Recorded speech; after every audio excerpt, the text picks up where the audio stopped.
أجمعين أما بعد فأعوذ بالله من الشيطان الرجيم بسم الله الرحمن الرحيم وما أرسلناك إلا رحمة للعالمين صدق الله البشير القدير وصدق رسوله الرشيد النذير والحمد لله رب العالمين.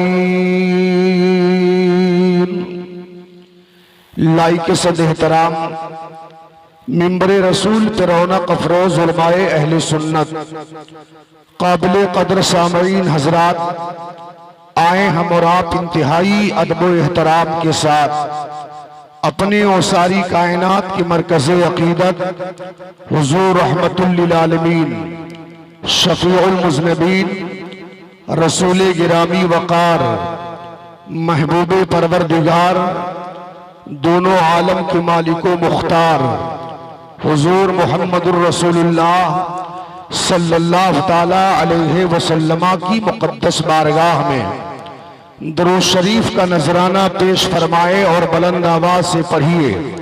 اللہم صلی علی سیدنا و شفیعنا و حبیبنا و طبیبنا و مولانا محمد معدن الجود والکرم و علی آلہ و صحابہ و بارک وسلم صلاة و سلاما علیکہ یا رسول اللہ صلاة و سلاما علیکہ یا حبیب اللہ.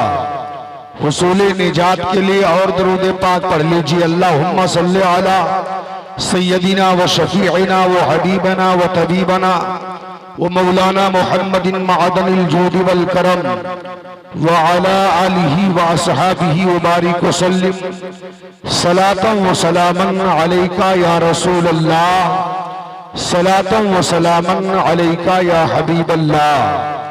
پورا مجمع خیر و برکت کے لیے درود پاک پڑھیں. اللہم صلی علی سیدنا و شفیعنا و حبیبنا و طبیبنا و مولانا محمد معدن الجود والکرم و علی آلہ و اصحابہ و بارک وسلم صلاة و سلاما علیکہ یا رسول اللہ صلاة و سلاما علیکہ یا حبیب اللہ. حضرات گرامی، آج کا یہ عظیم الشان رحمت و نور میں ڈوبا ہوا جشن عید میلاد النبی صلی اللہ تعالی علیہ وسلم، جس میں ہم اور آپ شرکت کی سعادتیں حاصل کیے ہوئے ہیں، جو عثمانیہ نوجوان کمیٹی کے افراد اور یہاں کے خوش عقیدہ مسلمانوں نے مل کر کے اہتمام کیا ہے. اللہ تعالیٰ کی بارگاہ میں دعا ہے کہ پروردگار اپنے حبیب صلی اللہ تعالیٰ علیہ وسلم کے صدقے میں ہم سب کی حاضری کو قبول فرمائے اور یہاں کے نوجوانوں کی کاوشوں کو قبول فرما کر نوجوانوں کے مستقبل کو تابناک بنائے. آمین ثم آمین بجاہ سید المرسلین صلوات اللہ تعالی علیہ مجمعین. حضرات، آپ دیکھ رہے ہیں کہ ممبر رسول پر علماء اہل سنت کا ایک عظیم قافلہ جلوہ فگن ہے، جن میں خصوصیت کے ساتھ واجب الاحترام فرید الخطبہ زین العلماء حضرت علامہ الشاہ شعیب رضا صاحب قبلہ مدہ ظلہ النورانی، اور ساتھ ہی ساتھ عمدۃ البیان نباز قوم و ملت حضرت حافظ و قاری عبد المقتدر صاحب قبلہ مدہ ظلہ النورانی، جن کے چہرے زیبا کی زیارت سے ہم تمامی حضرات اپنی نیکیوں میں اضافہ فرما رہے ہیں.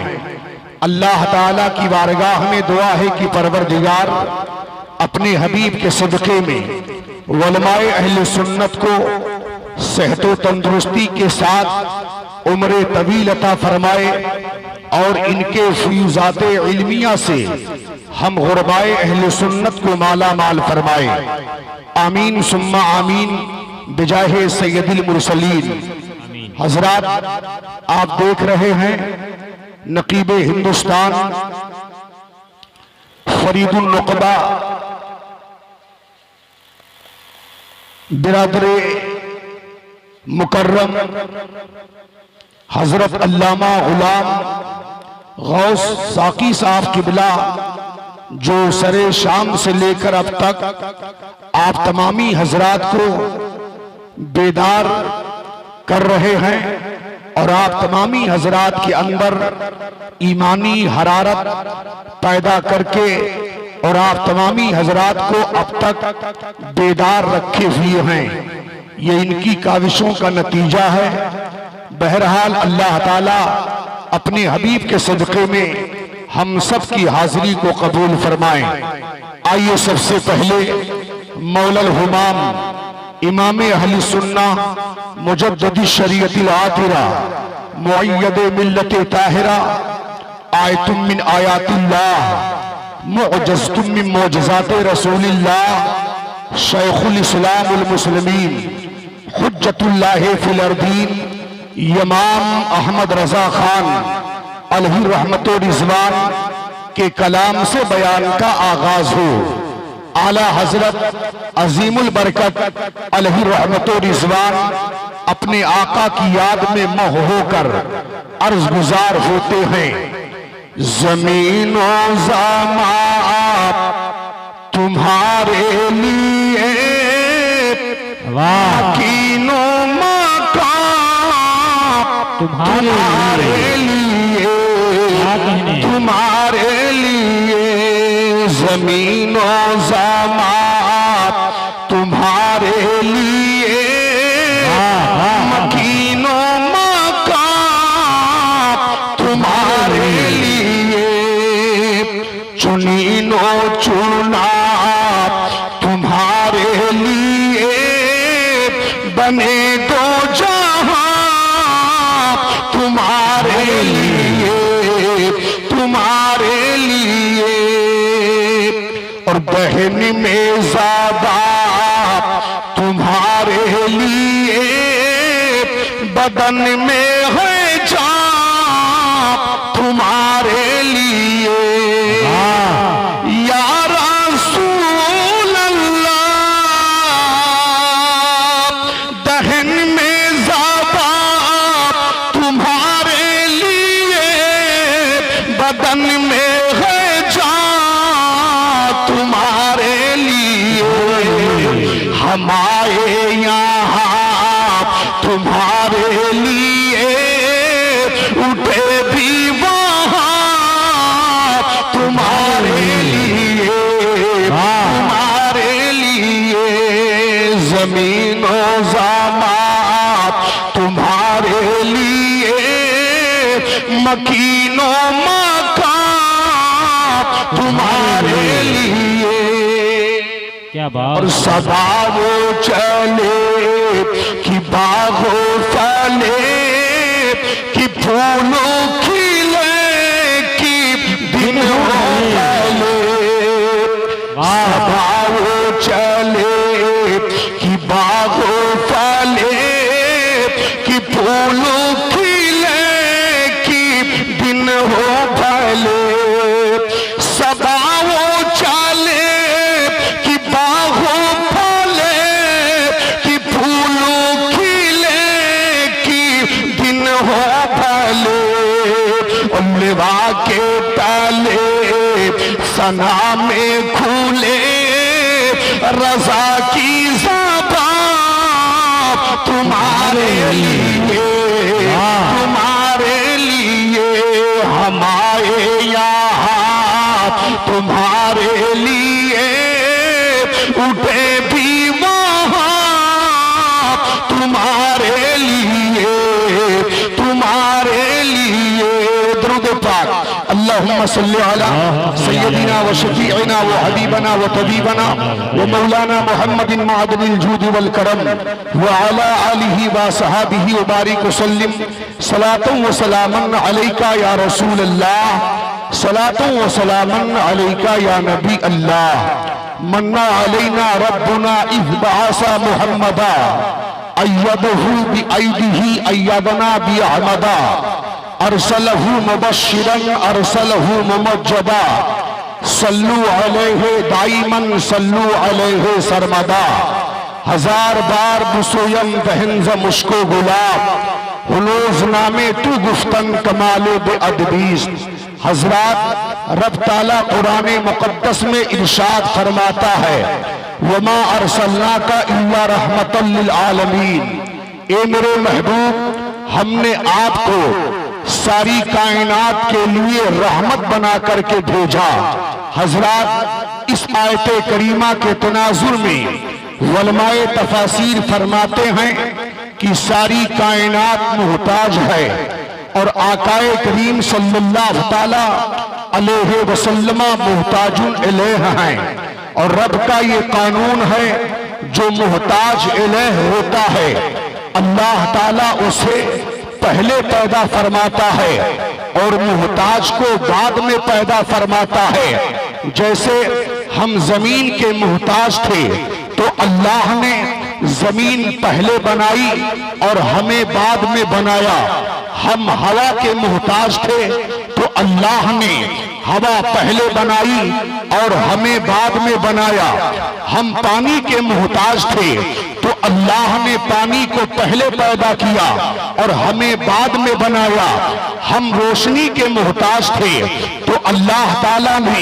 چاند و سورج کو پہلے پیدا کیا اور ہمیں بعد میں پیدا کیا ہم غذا کے محتاج تھے تو اللہ تعالیٰ نے غذا کو پہلے پیدا کیا اور ہمیں بعد میں پیدا کیا ساری کائنات محتاج تھی اسی لیے آقا کریم صلی اللہ تعالیٰ علیہ وسلم کو اللہ تعالیٰ نے سب سے پہلے پیدا کیا اور کائنات کو بعد میں پیدا کیا اس لیے کہ ساری کائنات محتاج ہے اور آقا کریم صلی اللہ تعالیٰ علیہ وسلم محتاج الیہ ہے اور رب کا یہ قانون ہے جو محتاج الیہ ہوتا ہے اللہ اسے پہلے پیدا فرماتا ہے اور محتاج کو بعد میں پیدا فرماتا ہے آئیے سرور کونین صلی اللہ تعالیٰ علیہ وسلم کی پیاری حدیث بھی آپ سنتے چلیے آقا کریم صلی اللہ تعالیٰ علیہ وسلم تشریف فرما ہے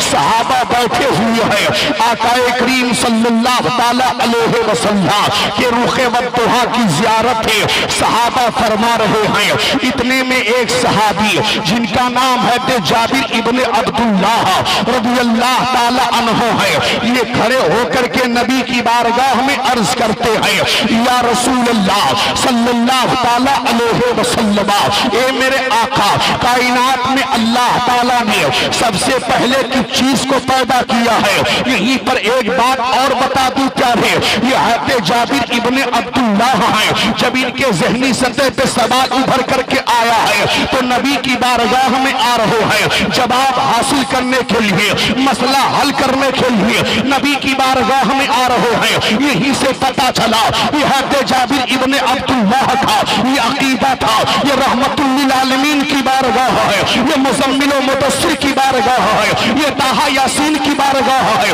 یہ بشیر و نذیر کی بارگاہ ہے یہ ساری کائنات کے مالک و مختار کی بارگاہ ہے یہ ایسی بارگاہ ہے کہ چاہے دنیا کا سوال کیا جائے چاہے آخرت کا سوال کیا جائے رسول ہاشمی کی بارگاہ سے کبھی کسی نے لفظ نہ نہیں سنا ہے اسی لیے تو بریلی کا تاجدار پکار اٹھا کہ واہ کیا جھوٹ و کرم ہے شہ پتہا تیرا واہ کیا جھوٹ و کرم ہے شہ پتہا تیرا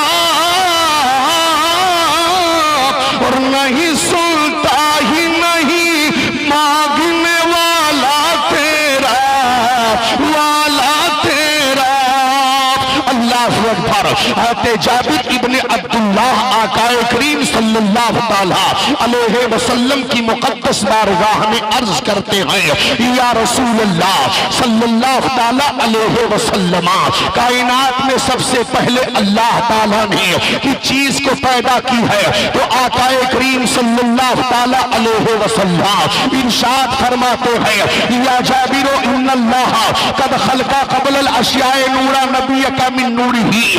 آقا کریم ارشاد فرماتے ہیں اے جابر ابن عبداللہ، سب سے پہلے اللہ تعالیٰ نے تیرے نبی کے نور کو اپنے نور سے پیدا کیا ہے۔ یہی سے پتا چلا پیارے کہ آقا کریم صلی اللہ تعالی علیہ وسلم کے نور پاک کو اللہ نے اپنے نور سے سب سے پہلے پیدا کیا ہے، اور آقا کریم صلی اللہ تعالی علیہ وسلم کے نور پاک سے کائنات کا ذرہ ذرہ بنایا گیا۔ اسی لیے تو کہا جاتا ہے کہ زمین کے طبقات بنائے گئے مصطفیٰ ہی کے نور سے، آسمان کو وجود بخشا گیا مصطفیٰ ہی کے نور سے، آفتاب و مہتاب روا دوا کیے گئے مصطفیٰ ہی کے نور سے، ستاروں کی قندیلیں روشن کی گئی مصطفیٰ ہی کے نور سے، انجموں کہکشاں جگمگائے گئے مصطفیٰ ہی کے نور سے، انبیاء و مرسلین تشریف پیدا ہوئے مصطفیٰ ہی کے نور سے، ملائکہ مقربین وجود میں آئے مصطفیٰ ہی کے نور سے، کائنات کا ذرہ ذرہ مصطفیٰ ہی کے نور سے بنایا گیا۔ اسی لیے تو اعلیٰ حضرت عظیم البرکت بیان فرماتے ہیں کہ انہی کی پوما یہ سمن ہے، انہی کا جلوہ چمن چمن ہے، انہی سے گلشن مہک رہے ہیں، انہی کی رنگتی گلاب میں ہے۔ اللہ اکبر۔ آقا کریم صلی اللہ تعالی علیہ وسلم کا تشفی بخش جواب سن کر کے حضرت جابر ابن عبداللہ بیٹھ گئے۔ اتنے میں ایک دوسرے صحابی کھڑے ہوئے جن کا نام رئیس المفسرین سیدنا عبداللہ ابن عباس بتایا جاتا ہے۔ رئیس المفسرین سیدنا عبداللہ ابن عباس کھڑے ہو کر کے عرض کرتے ہیں یا رسول اللہ صلی اللہ تعالی علیہ وسلم، اے میرے آقا، اللہ تعالیٰ نے اعظم سب سے پہلے اپنے نور سے تو آپ کے نور کو پیدا کیا تو آدم علیہ السلام جب جنت میں تھے، جنت کی نعمتیں کھا رہے تھے، تو یا رسول اللہ اس وقت آپ کہاں تشریف فرما تھے؟ آقا ارشاد فرماتے ہیں کنتو فی صلبہ، میں آدم علیہ السلام کی پشت میں تھا۔ صحابی عرض کرتے ہیں یا رسول اللہ جب حضرت آدم علیہ السلام جنت سے زمین پہ اتارے گئے تو آپ کہاں تشریف فرما تھے؟ آقا ارشاد فرماتے ہیں میں آدم کی پشت میں تھا۔ صحابی عرض کرتے ہیں یا رسول اللہ جب حضرت نوح علیہ السلام کشتی میں سوار تھے تو آپ کہاں تشریف فرما تھے؟ آقا ارشاد فرماتے ہیں میں ان کی پشت میں تھا۔ صحابی عرض کرتے ہیں یا رسول اللہ جب حضرت ابراہیم خلیل اللہ علی نبینا علیہ السلام کو نارے نمرود میں ڈالا جا رہا تھا تو اس وقت آپ کہاں تشریف فرما تھے؟ آقا ارشاد فرماتے ہیں میں ابراہیم کی پشت میں تھا۔ صحابی عرض کرتے ہیں یا رسول اللہ جب حضرت اسماعیل ذبیح اللہ کو چبی کے بل لٹا کر کے ان کی گردن پہ چھری چلائی جا رہی تھی تو آپ کہاں تشریف فرما تھے؟ آقا ارشاد فرماتے ہیں اسماعیل ذبیح اللہ کی پشت میں تھا۔ آگے میرے آقا ارشاد فرماتے ہیں یہ میرا نور ہے، پاک پشتوں سے پاک رحموں کی طرف ہے منتقل ہوتے ہوتے نسلن بعد نسلن جناب عبداللہ کے پیشانی میں جلوہ گر ہو جاتا ہے۔ اللہ اکبر۔ یہ حضرت عبداللہ ہے، عبداللہ کی پیشانی میں آقا کریم صلی اللہ تعالی علیہ وسلم کا نور پاک ہے، جلوہ فگن ہو جاتا ہے، جلوہ گر ہو جاتا ہے۔ اب میں آپ سے پوچھنا چاہتا ہوں کہ حضرت عبداللہ کون ہے تو آپ جواب دو گے کہ جناب عبداللہ یہ آقا کریم کے والد گرامی گرامی کا نام ہے، سردار قریش عبد المطلب کے لخت جگر کا نام ہے، لیکن اسی زمین کے اوپر اور اسی آسمان کے نیچے بہت سی جماعتیں ایسی پیدا ہو چکی ہیں کہ آقا کریم صلی اللہ علیہ وسلم کے والدین کریمین کے وقار کو مجروح کرنے کی ناپاک کوشش کر رہی ہے۔ ایسے لوگ پیدا ہو چکے ہیں کہ آقا کریم صلی اللہ علیہ وسلم کے والدین کریمین کو مشرک گردانتے ہوئے نظر آ رہے ہیں۔ میں ان دجالوں سے کہنا چاہتا ہوں، تو نے حضرت عبداللہ کا مقام سمجھا نہیں ہے، حضرت آمنہ کا مقام سمجھا نہیں۔ اگر حضرت آمنہ کا مقام سمجھا ہوتا، حضرت عبداللہ کا وقار سمجھا ہوتا تو کبھی یہ جملہ استعمال نہ کرتا۔ میں تجھے بتاتا ہوں کہ آقا کریم کے والدین کی شان کیا ہے۔ رحمت للعالمین کا ذرا فیضان دیکھو، نور مصطفیٰ کا فیضان دیکھو، یہی جناب عبداللہ ہے۔ حضرت عبداللہ رضی اللہ تعالی عنہ کی جب ولادت ہوتی ہے تو سردار قریش عبد المطلب گھر پہ تھے نہیں، کہیں باہر تشریف لے گئے ہوئے تھے۔ کسی نے جا کر کے آپ کو بتایا، اے جناب عبد المطلب ہے، آپ کے گھر ایک چاند سا بیٹا آیا ہوا ہے۔ اب جناب سردار قریش عبد المطلب دوڑے دوڑے آئے، آنے کے بعد اس کمرے میں داخل ہوتے ہیں جس کمرے میں جناب عبداللہ کی ولادت ہوئی تھی، جس کمرے میں جناب عبداللہ لیٹے ہوئے ہیں۔ سردار قریش عبد المطلب ہے، جب کمرے میں داخل ہوتے ہیں تو کیا دیکھتے ہیں کہ پورا کمرہ بھکے نور بنا ہوا ہے اور عبداللہ کی پیشانی سے نور چمک رہا ہے، عبداللہ کی پیشانی چمک رہی ہے۔ اللہ اللہ، تو جناب سردار قریش عبد المطلب ہے، حضرت عبداللہ کو گود میں لیتے ہیں، پیشانی کو چومتے ہیں اور چومنے کے بعد ارشاد فرماتے ہیں، اے لوگو سنو سنا، میں نگاہ بصیرت سے دیکھ کر کے تم سے کہہ رہا ہوں، یہ میرا بیٹا عام بیٹوں کی طرح نہیں ہے، بلکہ آگے چل کر کے یہ میرا بیٹا ایک عظیم بیٹا ہوگا، ایک عظیم اس کی ذات ہوگی، ایک عظیم اس کا وقار ہوگا۔ اللہ اکبر۔ ایک بات یہیں پر اور بتا دوں پیارے کہ جناب عبداللہ جب مکہ میں پیدا ہوئی ہے تو پوری دنیا والوں کو خبر ہوتی چلی جا رہی ہے کہ نبی آخر الزمان کے والد مکہ میں پیدا ہو گئے ہیں۔ اب آپ سوچتے ہوگے کہ جناب عبداللہ مکہ میں پیدا ہوئی ہے، یہ پوری دنیا والوں کو خبر کیسے ہو گئی، ملک شام کے یہودیوں کو پتہ کیسے چل گیا؟ تو اس کے بارے میں متعدد تاریخیں ہیں، یہ ہمارے علماء جانتے ہیں۔ آپ ذرا اتنا سنیے، اس لیے کہ آسمانی کتابوں میں یہ بات پہلے سے موجود تھی کہ سردار قریش عبد المطلب کے گھر میں جب عبداللہ نامی کوئی لڑکا پیدا ہوگا تو سمجھ لینا کہ نبی آخر الزمان کے والد پیدا ہو چکے ہیں۔ اللہ اکبر۔ ایک تاریخ تو یہ ہے پیارے، اور دوسری تاریخ یہ ہے کہ حضرت عیسیٰ علیہ السلام کے ہم اثر ایک پیغمبر تھے جن کا نام حضرت یحییٰ علیہ السلام بتایا جاتا ہے، جن کو ظالموں نے بے گناہ شہید کر دیا تھا، جن کے چاہنے والوں نے، جن کے ماننے والوں نے آپ کا وہ جبہ شریف جو خون سے لت پت تھا اس کو لے جا کر کے ایک محفوظ جگہ پر رکھ دیے تھے۔ اسی کرتا اور جبہ کے تعلق سے آسمانی کتابوں میں یہ بات موجود تھی، جب اس جبہ سے خون ٹپکتے ٹپکتے اور مکمل سفید ہو جائے گا۔ اور دوسری تاریخ میں ہے کہ جب یہ جبہ مکمل خون سے تربتر ہو جائے گا اور اس سے خون ٹپکنے لگے گا تو سمجھ لینا مکہ میں نبی آخر الزمان کے والد پیدا ہو گئے ہیں۔ اور جب ملک شام کے علماء، یہودیوں کے علماء کو یہ پتہ چلا اور ملک شام کے یہودیوں نے اس کرتا کو دیکھا تو وہ کرتا مکمل خون سے تربتر ہو کر کے تازہ خون ٹپک رہا ہے۔ ملک شام کے یہودی سمجھ جاتے ہیں کہ نبی آخر الزمان کے والد مکہ میں پیدا ہو۔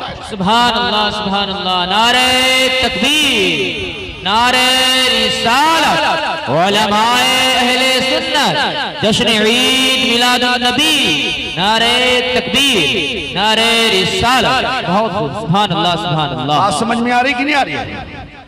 اگر آ رہی ہے تو میں آپ تمامی حضرات سے مؤدبانہ گزارش کروں گا تھوڑا آپ حضرات آگے آ جائیے بھائی، اس لیے کہ مجھے آگے تشریف لائے آپ حضرات۔ کس وقت پیش کیا گیا ہے یہ آپ تمامی حضرات کو معلوم ہے۔ علامہ شعیب صاحب قبلہ بخوبی سمجھتے ہیں کہ یہ وقت تقریر کرنے کی ہے. بہرحال آپ تمامی حضرات نے دعوت محبت پیش کی، میں حاضر آیا. تو میں یہ چاہتا ہوں کہ تھوڑی دیر آپ کچھ تاریخیں سن لیجئے تاکہ آپ کو کہیں جواب دینے کے لیے جواب دینے کا موقع آئے تو آپ جواب دے سکو. حضرات، اب ملک شام کی یہودیوں کو معلوم ہو گیا کہ نبی آخر الزماں کے والد مکہ میں پیدا ہو چکے ہیں. اب ملک شام کی یہودیوں نے میٹنگ بلائی، میٹنگ طلب کی. سارے یہودی اکٹھا ہوتے ہیں، یہودیوں کے بڑے بڑے عالم اکٹھا ہوتے ہیں. یہودیوں کے بڑے بڑے عالم لوگوں کے سامنے بات رکھی. اب کیا ہوگا؟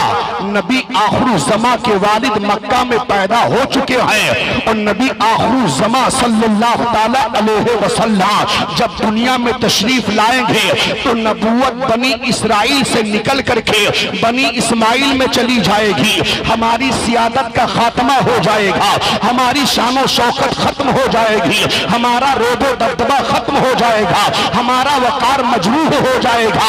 تو آخر کیا کیا جائے؟ جب یہودی کی عالموں نے یہ بات لوگوں کے سامنے رکھی، کہا کہ مشورہ دیجئے، تو مشورہ دینے والے دیتے جا رہے ہیں، لیکن اس میں یہ بات طے ہوئی کہ جناب عبداللہ ہی کو قتل کر دو. نہ عبداللہ رہیں گے، نہ یہ شادی کریں گے، نہ نبی آخر زمان پیدا ہو گے، نہ نبوت بنی اسرائیل سے نکل کر کے بنی اسماعیل میں جائے گی، نہ ہماری سیادت ختم ہوگی، نہ ہمارا وقار مجروح ہوگا، نہ ہماری شان و شوکت جائے گی، نہ ہمارا روب و دبدبہ ختم ہوگا. اسی پر بات طے ہو جاتی ہے. اب ملک شام کے یہودیوں نے جناب عبداللہ کو قتل کرنے کے لیے 70 یہودیوں کے تعلق سے بھی تاریخ میں ہے. اور ایک تاریخ یہ بھی ہے، آپ ذرا سن لیجئے. آقا کریم صلی اللہ تعالی علیہ وسلم ابھی پیدا نہیں ہوئے ہیں. آقا کریم صلی اللہ تعالی علیہ وسلم کے والد گرامی مکہ میں پیدا ہوئے ہیں. عمر شریف بڑھتی چلی جا رہی ہے. جناب عبداللہ اب جوانی کی دہلیز پہ قدم رکھ دیتے ہیں. ادھر آپ جوان ہوتے ہیں. اتنے میں کیا ہوا؟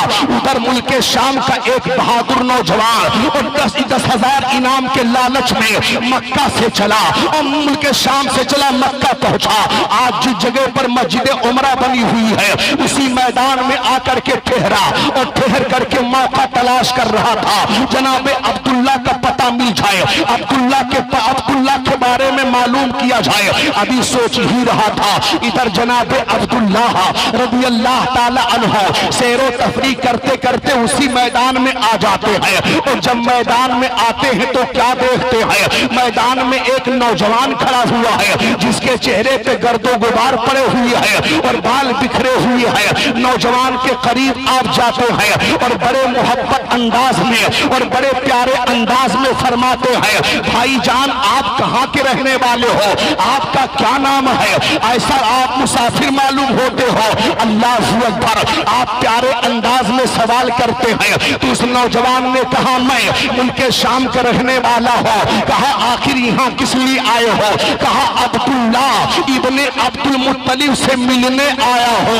اللہ اکبر. جیسے اتنا آپ سنتے ہیں تو آپ حیرت و اعجاز کے عالم میں پڑ گئے. آخر یہ کون ہے جو مجھ سے ملنے کے لیے میری ملاقات کے لیے ملک شام سے چل کر کے مکہ آیا ہوا ہے؟ بہرحال آپ کے پاس ایک تھیلا تھا جس میں عمدہ قسم کی کھجوریں تھی اور پانی تھا. فوراً کھجوروں کو سامنے رکھ دیتے ہیں اور رکھنے کے بعد پانی بھی رکھ دیا. فرماتے ہیں عام مسافر ہو، لمبا سفر کر کے آئے ہو، تمہیں بھوک لگی، پیاس لگی ہوگی، پہلے پانی پی لو. وہ کھجوروں کو کھاتا ہے، پانی پیتا ہے. ادھر جناب عبداللہ کھانا کھانے کا انتظام کر کے اس کے سامنے لا کر کے کھانا رکھ دیتے ہیں. اب جب وہ کھانا سامنے دیکھتا ہے تو آپ کا چہرہ دیکھ رہا ہے. جناب عبداللہ فرماتے ہیں چہرہ کیوں دیکھ رہے ہو؟ کہا چہرہ اس لیے دیکھ رہا ہو کہ ایک آپ ہیں. صرف میں پوچھا عبداللہ کا پتہ.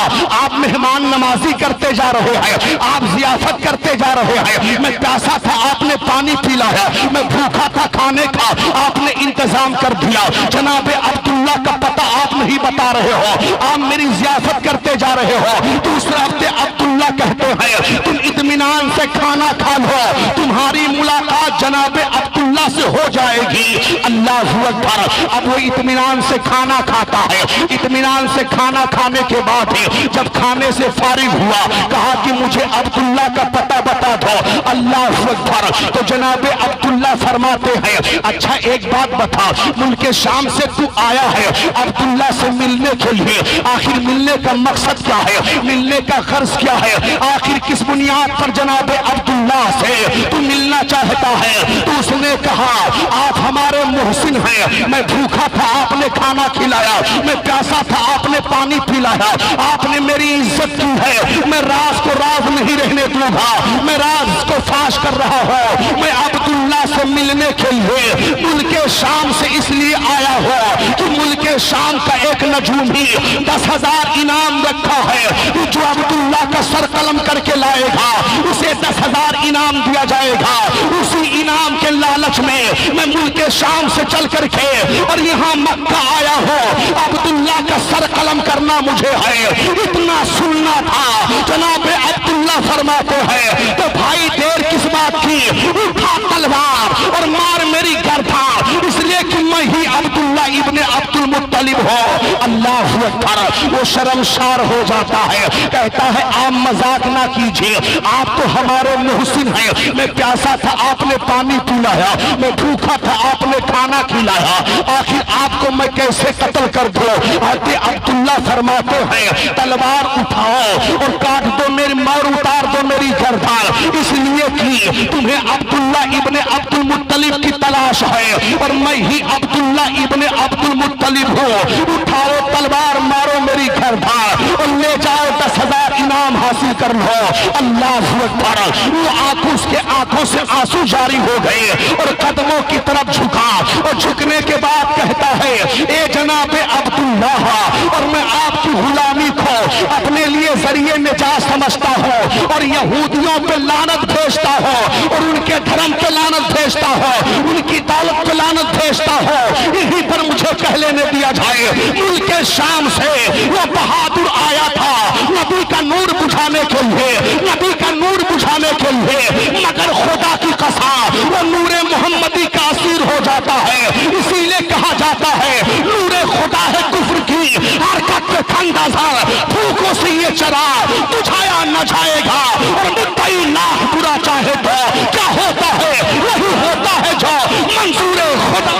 نعرہ تکبیر، نعرہ رسالت، علماء اہل سنت، جشن عید میلاد النبی، زندہ باد زندہ باد، بہت خوب، سبحان اللہ سبحان اللہ۔ بند کیا جائے گی؟ اچھا بہرحال محبت ہے آپ کی۔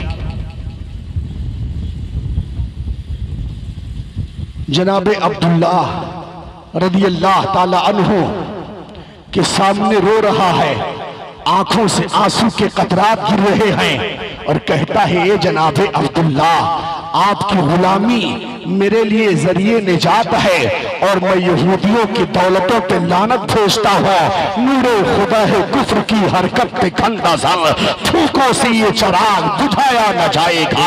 اللہ اکبر۔ اور ذرا دوسری تاریخ بھی آپ دیکھ لیجئے، دوسری تاریخ کا بھی آپ جائزہ لے لیجئے، اس لیے کہ 70 یہودیوں نے یہ عہد و پیمان کیا تھا کہ جب تک میں عبداللہ کو قتل نہیں کر دیں گے، جب تک ہم عبداللہ کو قتل نہیں کریں گے، اس وقت تک ہم اپنی قوم کو منہ نہیں دکھائیں گے۔ 70 یہودی حضرت عبداللہ رضی اللہ تعالی عنہ کو قتل کرنے کے ارادے سے ملک شام سے چل کر کے مکہ آئے اور موقع تلاش کر رہے تھے۔ ایک دن جناب عبداللہ رضی اللہ تعالی عنہ ہیں، عبداللہ شکار کرنے کے غرض سے اور شہر سے باہر آتے ہیں، جیسے جیسے آپ شہر سے باہر آتے ہیں انہی 70 یہودیوں نے زہر آلودہ تلوار سے اچانک آپ پر حملہ کر دیا. ادھر آپ پر یہودیوں نے زہر آلودہ تلوار سے حملہ کیا. رب کا کرم ہوتا ہے وَإِذَا بِعَسْكَرٍ مِّنَ السَّمَاءِ فَقَتَلُوا الْيَهُودَ فَقَتَلَ الْيَهُودَ یعنی آسمان سے اچانک ایک لشکر ایک فوج اترتی ہے تو دیکھتے دیکھتے 70 یہودیوں کو قتل کر دیا. 70 یہودیوں کی لاشیں تڑپ رہی ہے اور جناب عبداللہ کھڑے ہو کر کے مسکرا رہے ہیں. اللہ اکبر. اسی لیے تو کہا جاتا ہے کہ فانوس بن کی جن کی حفاظت ہوا کرے وہ شمع کیا بجھے جسے روشن خدا کرے. اور ہمارے اعلیٰ حضرت عظیم البرکت فرماتے ہیں کہ مٹ گئے مٹتے ہیں مٹ جائیں گے آدھا تیرے نہ مٹا ہے نہ مٹے گا کبھی چرچا تیرا. اللہ اکبر.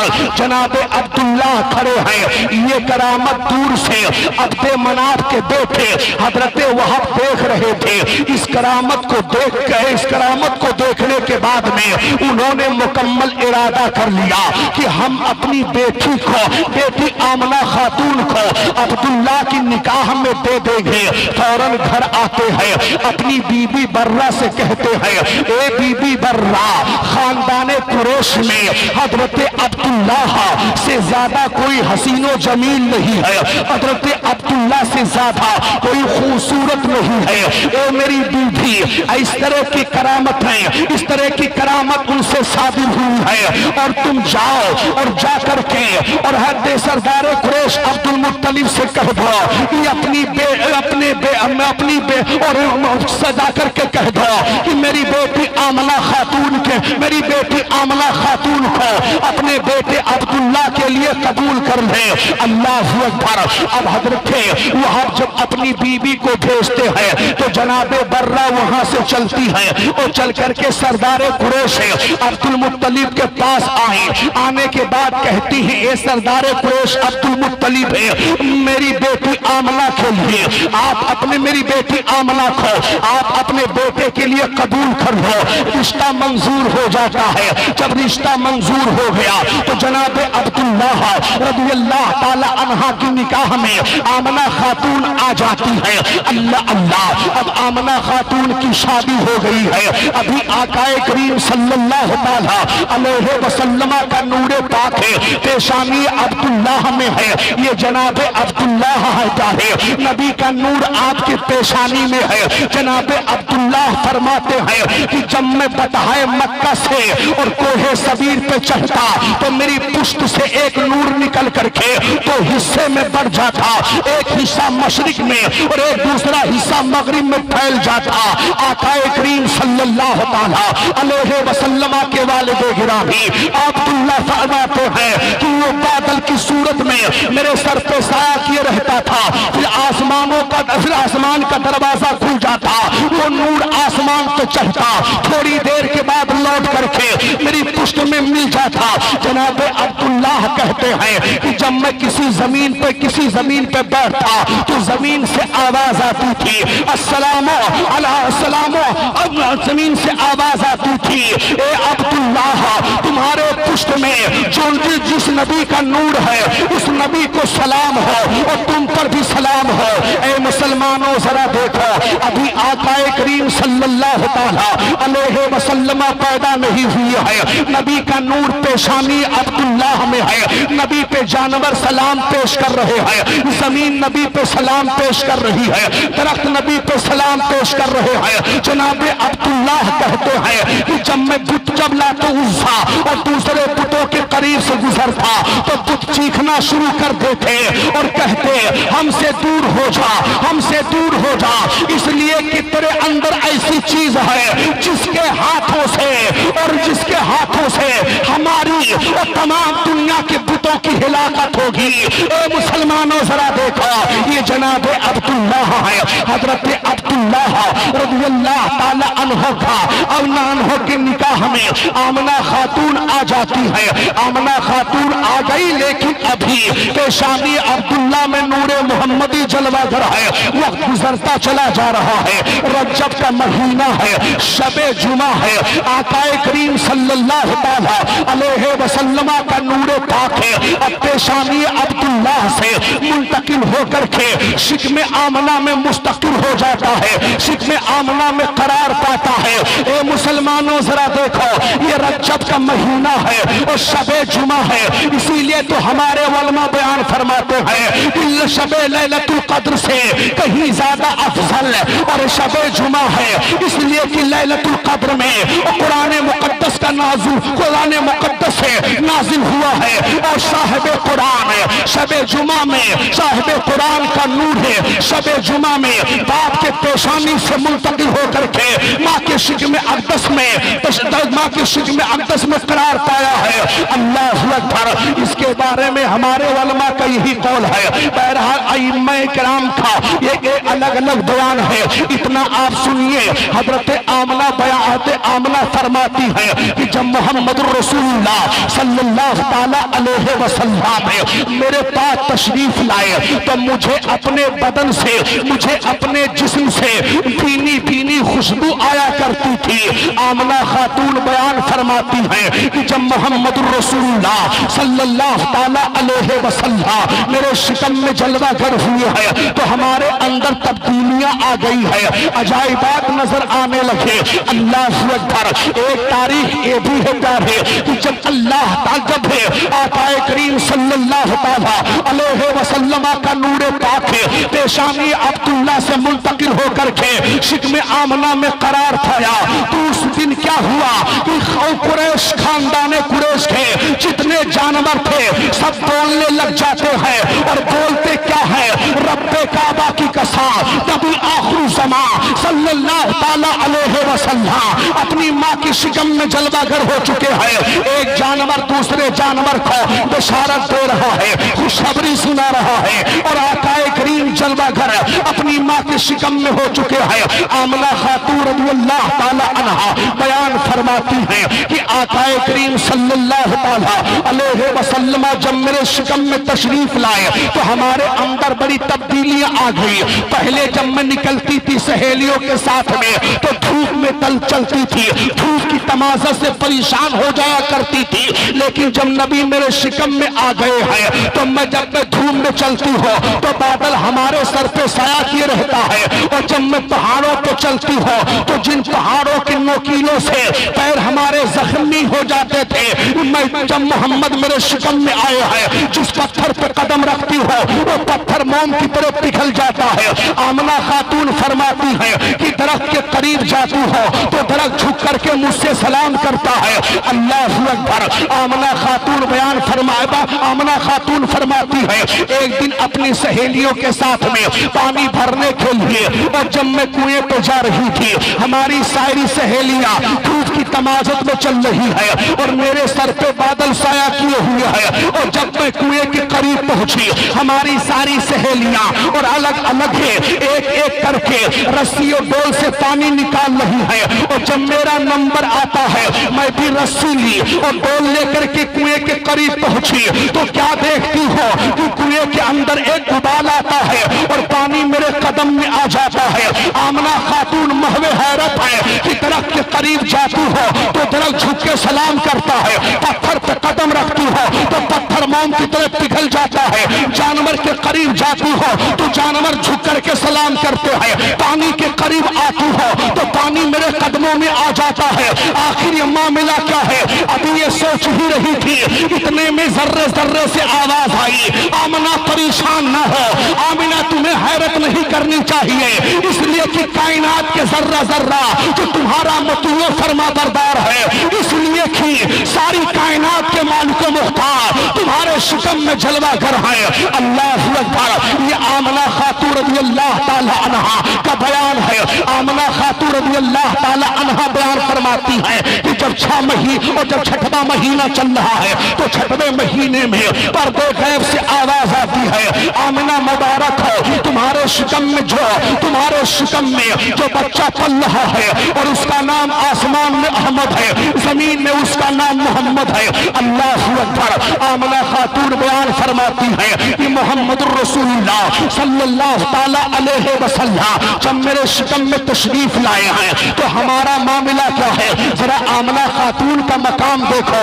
آمنہ خاتون بیان فرماتی ہے جب پہلا مہینہ گزرا تو حضرت آدم علیہ السلام کی زیارت ہوتی ہے، انہوں نے مبارکباد پیش کی۔ دوسرے مہینے میں حضرت سیس علیہ السلام کی زیارت ہوتی ہے، انہوں نے مبارکباد پیش کی۔ تیسرے مہینے میں حضرت نوح علیہ السلام کی زیارت ہوتی ہے، انہوں نے مبارکباد پیش کی۔ چوتھے مہینے میں حضرت ادریس علیہ السلام کی زیارت ہوتی ہے، انہوں نے بھی مبارکباد پیش کی۔ اور پانچویں مہینے میں حضرت ہود علیہ السلام کی زیارت ہوتی ہے، انہوں نے مبارکباد پیش کی۔ چھٹے مہینے میں حضرت ابراہیم علیہ السلام کی زیارت ہوتی ہے، انہوں نے مبارکباد پیش کی۔ ساتویں مہینے میں حضرت اسماعیل ذبیح اللہ کی زیارت ہوتی ہے، انہوں نے بھی مبارکباد پیش کی۔ آٹھویں مہینے میں حضرت موسیٰ علیہ السلام کی زیارت ہوتی ہے، انہوں نے بھی مبارکباد پیش کی۔ نویں مہینے میں حضرت عیسیٰ علیہ السلام تشریف لاتے ہیں، ان کی زیارت ہوتی ہے، انہوں نے مبارکباد پیش کی۔ آمنہ مبارک ہو، خاتم النبیین تمہارے شکم میں جلوہ گر ہو گئے ہیں۔ یہ آمنہ خاتون کا مقام ہے کہ محمد الرسول اللہ آمنہ خاتون کی شکم میں ہے۔ آدم علیہ السلام بھی آ رہے ہیں، حضرت نوح بھی آ رہے ہیں، حضرت سیس بھی آ رہے ہیں، حضرت ہود بھی آ رہے ہیں، حضرت ادریس بھی آ رہے ہیں، حضرت ابراہیم بھی آ رہے ہیں، حضرت اسماعیل ذبیح اللہ بھی آ رہے ہیں، حضرت موسیٰ بھی آ رہے ہیں، حضرت عیسیٰ بھی آ رہے ہیں۔ یہ اولین العزم ہے، پیغمبران اسلام ہے۔ آمنہ خاتون کے خواب میں آ کر کے انہیں بشارت دے رہے ہیں اور اپنی زیارت بھی کروا رہے ہیں۔ اللہ اکبر۔ یہ آمنہ خاتون کا مقام ہے۔ ایک بات اور سن لیجیے پیارے، آمنہ خاتون کا مقام ہے۔ آٹھواں مہینہ آمنہ خاتون کا مقام دیکھتے چلیے اور آپ کا ذرا بیان بھی سنتے چلیے۔ آمنہ خاتون فرماتی ہے آٹھواں مہینہ چل رہا تھا، میں گھر میں اکیلی بیٹھی تھی اور بیٹھی تھی، اتنے بیٹھی تھی، اٹھی اور اٹھ کر کے خانے کعبہ کے قریب آئی اور خانے کعبہ کے قریب آ کر کے اور طواف کعبہ کرنا شروع کر دیتی ہوں۔ طواف کعبہ مکمل کر کے جیسے میں رکتی ہوں اتنے میں کیا دیکھتی ہوں کہ کعبہ میرا طواف کر رہا ہے، کعبہ میرا چکر لگا رہا ہے۔ جس کعبہ کا طواف کر کے ابھی میں رکی تھی وہی کعبہ میرا طواف کر رہا ہے۔ عالم حیرت میں آمنہ خاتون کعبہ کے در و دیوار سے سوال کرتی ہے، اے آئے کانے کعبہ، ولیوں کا کعبہ تو ہے، ابطال کا کعبہ تو ہے، مومنین کا کعبہ تو ہے، مسلمانوں کا کعبہ تو ہے، اور کعبہ ہونے کی بنیاد پر سب لوگ تیرا طواف کرتے ہیں، آخر تو میرا طواف کیوں کر رہا ہے؟ تو کعبے کے در و دیوار سے آواز آتی ہے، آمنہ تمہارا کہنا صحیح ہے، میں ولیوں کا کعبہ ہوں، نبیوں کا کعبہ ہوں، اور کعبہ ہونے کی بنیاد پر سب میرا طواف کرتے ہیں، لیکن میرا بھی کوئی کعبہ ہے، اور جو میرا کعبہ ہے وہ تمہارے شکم میں جلوہ گر ہے، جو میرا کعبہ ہے وہ تمہارے شکم میں رونق افروز ہے۔ اسی لیے تو اعلیٰ حضرت عظیم البرکت فرماتے ہیں کہ حاجیوں آؤ شہنشاہ کا روضہ دیکھو، حاجیوں آؤ شہنشاہ کا روضہ دیکھو، اور کعبہ تو دیکھ چکے کعبے کا کعبہ دیکھو، کعبہ دیکھو۔ نعرہ تکبیر، نعرہ رسالت، علماء اہل سنت، مسلک اعلی حضرت، وقار مصطفیٰ، عظمت مصطفیٰ، زندہ باد زندہ باد، سبحان اللہ سبحان اللہ۔ یہ حضرت آمنہ خاتون کا مقام ہے، لیکن آج کچھ لوگ ایسے بھی دنیا میں جنم لے چکے ہیں، دریدہ دہن انسان پیدا ہو چکے ہیں، جو آقا کریم صلی اللہ تعالی علیہ وسلم کے والدین کو جہنمی گردانتے ہیں معاذ اللہ رب العالمین۔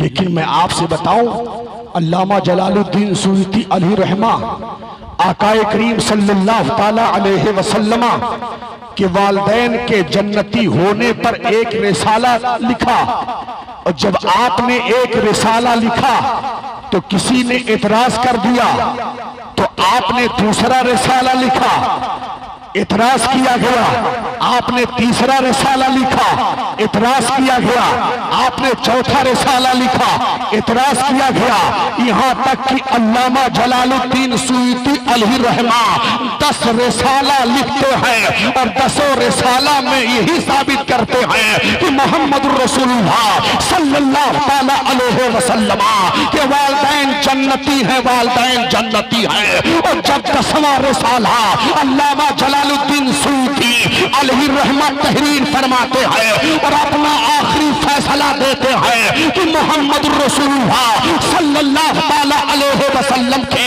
والدین جنتی ہیں، والدین جنتی ہیں، اور جو انہیں جنتی نہ مانے وہ جہنمی ہے، اور اس کا خاتمہ خراب ہوگا، اسے قبر میں تڑپنا پڑے گا۔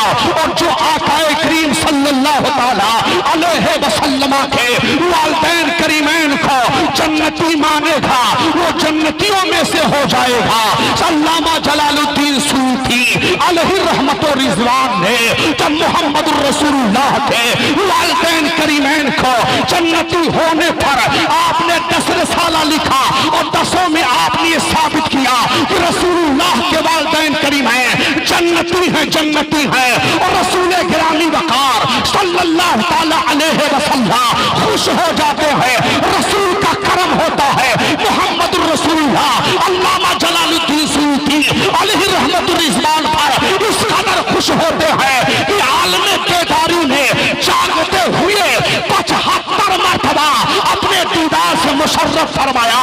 علامہ جلال الدین سیوطی علیہ رحمت الرضوان جاگتے جاگتے ہوئے 75 مرتبہ رسول اللہ صلی اللہ تعالیٰ علیہ وسلم کا دیدار کیا ہے، اور محمد رسول اللہ نے اپنی زیارت کروائی۔ سبحان اللہ، سبحان اللہ، بے شک، واہ واہ، سبحان اللہ۔ یہ کس بنیاد پر؟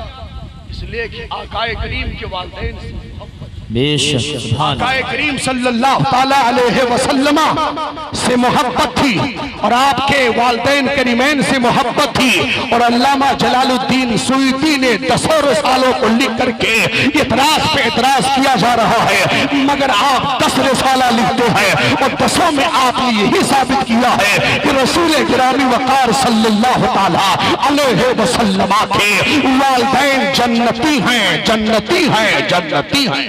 بے شک، سبحان اللہ، بے شک۔ اور آپ کا عقیدہ کیا ہے؟ یہی جنتی ہے، نبی کے والدین جنتی ہیں، جنتی ہیں۔ اور ایک بات اور بتا دوں، علامہ صاحب تو بیان کرتے رہتے ہیں، دیکھیے علامہ عبد المقتدر صاحب قبلہ جنہوں نے 500 عنوان پر آپ حضرات کو تقریر سنا چکے ہیں۔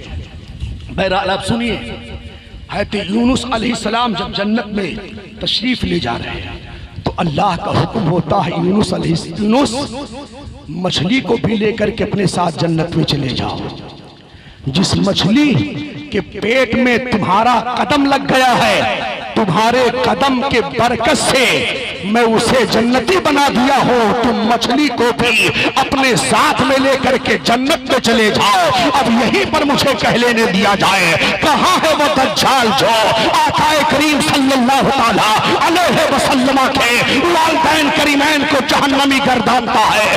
ارے نادان، جب یونس علیہ السلام کا قدم لگ گیا مچھلی کے پیٹ میں، تو یونس کے قدم کی برکت کی بنیاد پر مچھلی جنتی ہو رہی ہے، مچھلی جنت میں جا رہی ہے۔ تو جس ماں کے شکم ہے محمد رسول اللہ، وہ بھی تمام نبیوں کے تاجدار، تمام رسولوں کے امام، 9 مہینہ رہے ہو، جس ماں کے شکم میں محمد رسول اللہ کا قدم لگا ہو، اس ماں کا مقام کیا ہوگا، اس ماں کی شان کیا ہوگی، اس ماں کا وقار کیا ہوگا؟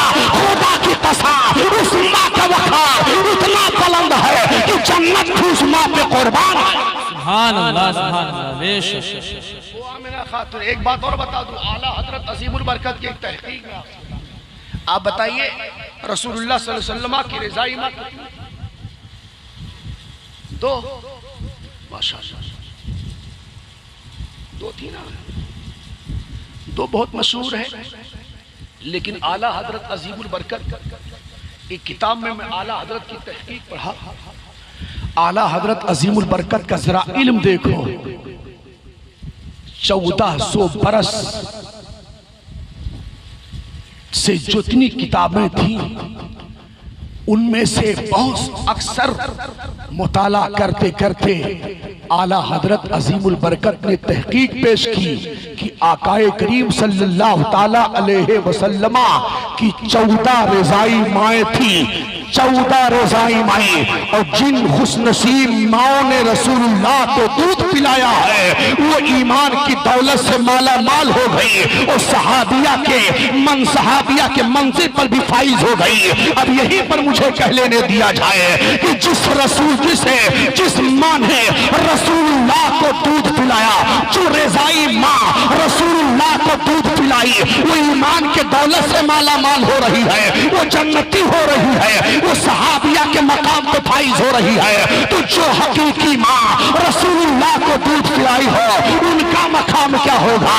ارے ان کے قدموں سے ایمان کی دولت ہمیں اور آپ کو ملے گی. اے مسلمان ہاں، آقا کریم صلی اللہ تعالیٰ علیہ وسلم کے والدین جنتی ہے، اس میں کوئی شک نہیں ہے. اگر کوئی نبی کے والدین کی توہین کر رہا ہے تو سمجھ لیجئے وہ بدعقیدہ ہے، سمجھ لیجئے وہ بددین ہے. آقا کریم صلی اللہ علیہ وسلم کی پیاری والدہ ماجدہ آمنہ خاتون فرماتی ہے، وقت گزرتا چلا جا رہا ہے، محمد الرسول اللہ صلی اللہ علیہ وسلم کی ولادت کا وقت جب قریب آ گیا تو آمنہ خاتون بیان فرماتی ہے، رأیت جماعتا قد نزلوا من السماء معه ثلاثة علما وعلما على سطح داره وعلما على ظهر الكعبة وعلما على بیت المقدس ہے. آمنہ خاتون بیان فرماتی ہے کہ محمد الرسول اللہ صلی اللہ تعالی علیہ وسلم کی ولادت کا وقت قریب آیا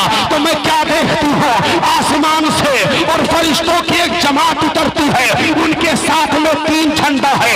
ایک جھنڈا میرے مکان کے چھت پہ نصب گاڑا گیا اور دوسرا جھنڈا خانہ کعبہ کے چھت پہ گاڑا گیا اور دوسرا جھنڈا بیت المقدس میں گاڑا گیا. اور ایک روایت اور سن لیجئے، علامہ جلال الدین سیوطی علی رحمہ کی تحقیق ہے، آقا کریم صلی اللہ تعالی علیہ وسلم کے تشریف آوری کے وقت ہے 70,000 ملائکہ کے جھرمٹ میں آتے جبریل علیہ السلام کاشان محمد الرسول اللہ صلی اللہ تعالی علیہ وسلم کا تشریف لاتے ہیں اور 3 جنت سے 3 جھنڈے لاتے ہیں.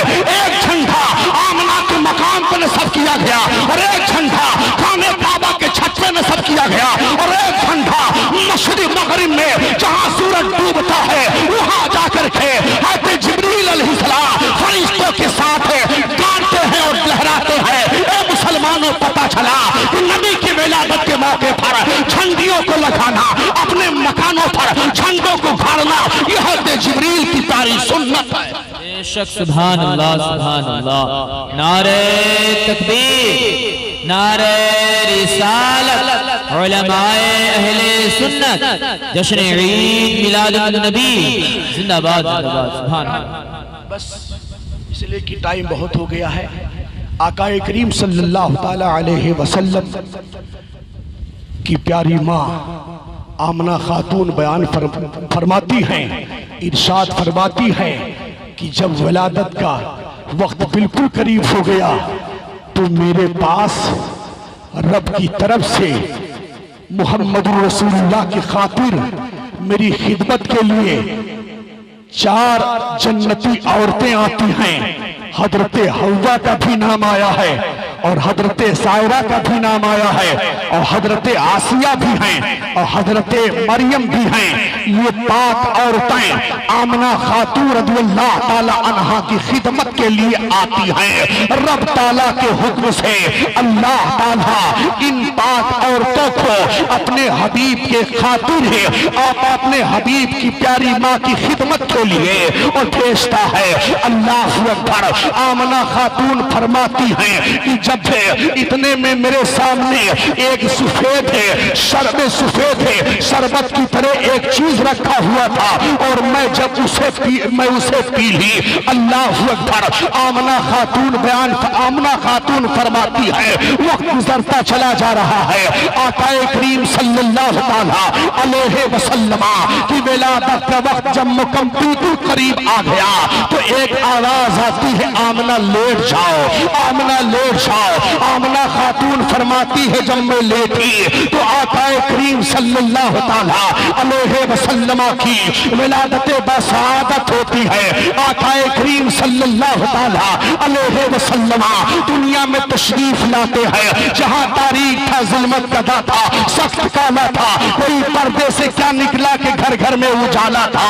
رسول گرامی وقار صلی اللہ علیہ وسلم تشریف لاتے ہیں تو آقا کریم صلی اللہ علیہ وسلم آمنہ خاتون ہے کہ شکم سے 12 ربیع اول کی 12 تاریخ تو شنبہ کا مبارک دن ہے، صبح صادق کے سہانا وقت ہے، آقا کریم تشریف لاتے ہیں، اور جب میرے آقا صلی اللہ علیہ وسلم سویرے صبح صادق کے وقت تشریف لاتے ہیں، وہیں پر عقل نے ایک سوال کیا تھا، پیغمبر اسلام مکمل رات کی تاریکی میں دنیا میں کیوں نہیں تشریف لائے، یا مکمل دن کے اجالے میں کیوں نہیں آئے؟ تو عقل نے جواب بھی وہی دیا تھا کہ اگر پیغمبر اسلام مکمل رات کی تاریکی میں آتے تو رات چیلنج کر دیتی، اے دن تیری کوئی حقیقت نہیں ہے، پیغمبر اسلام مجھ میں تشریف لائے ہیں، اگر محمد الرسول اللہ مکمل دن کے اجالے میں تشریف لاتے تو دن چیلنج کر دیتا، اے رات تیری کوئی حقیقت نہیں ہے، پیغمبر اسلام مجھ میں تشریف لائے ہیں۔ یہی وجہ ہے کہ میرے آقا ایسے ماحول میں تشریف لا رہے ہیں، ایسے وقت میں تشریف لا رہے ہیں کہ رات کا اندھیرا جاتے جاتے روح مصطفیٰ کی زیارت کر لے، اور دن کا اجالا آتے آتے روح مصطفیٰ کا زیارت کر لے۔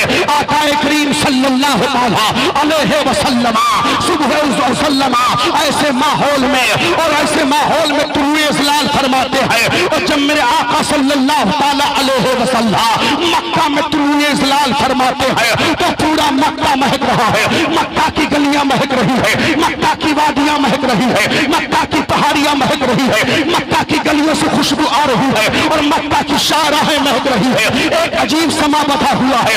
اسی طرف تو عاشق رسول ہے اعلیٰ حضرت عظیم البرکہ اشارہ فرماتے ہیں کہ بھینی خوشبو سے مہک جاتی ہے گلیاں واللہ، بھینی خوشبو سے مہک جاتی ہے گلیاں واللہ، اور کیسے پھولوں میں بسا ہے تمہارے گیسو، تمہارے گیسو۔